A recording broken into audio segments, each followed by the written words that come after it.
I grew up in a small, quiet town in Bulgaria. As teenagers, with nothing better to do, we'd go exploring. Abandoned factories, derelict schools, anywhere we could find a thrill. It was just dumb kid stuff. Then, one summer, my friend Miro had an idea. He told us about his grandmother's old house, a few kilometers out in the countryside.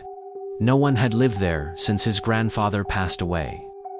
"We can have the whole place to ourselves," he said. "Drink, smoke, no one will bother us." It sounded like a perfect plan. The moment we saw the place, a cold dread settled in my stomach. It was one of those feelings you can't explain, a primal warning.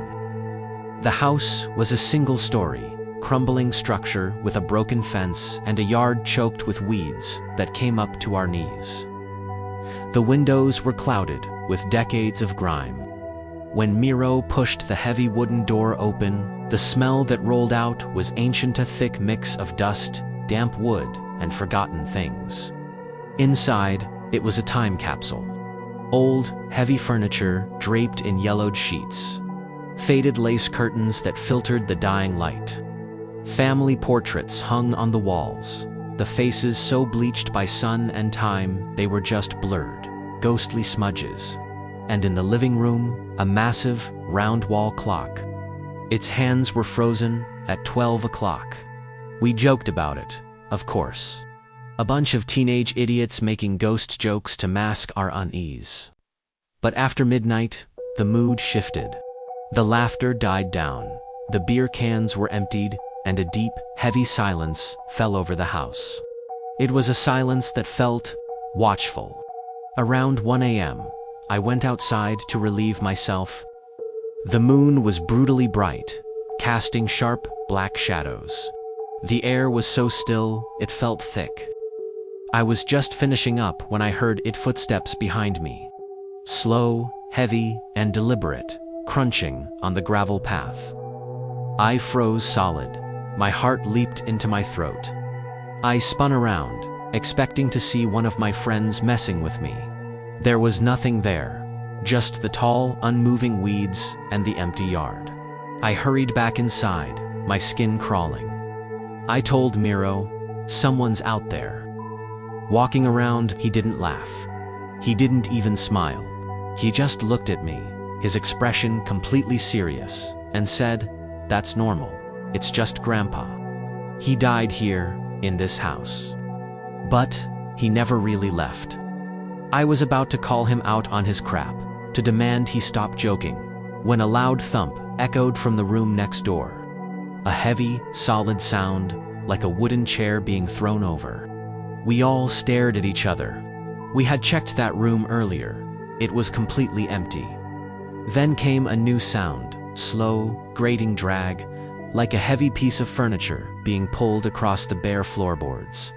And then tick, our heads snapped. Toward the living room. The old wall clock, its second hand, which had been motionless for who knows how many years, was now moving.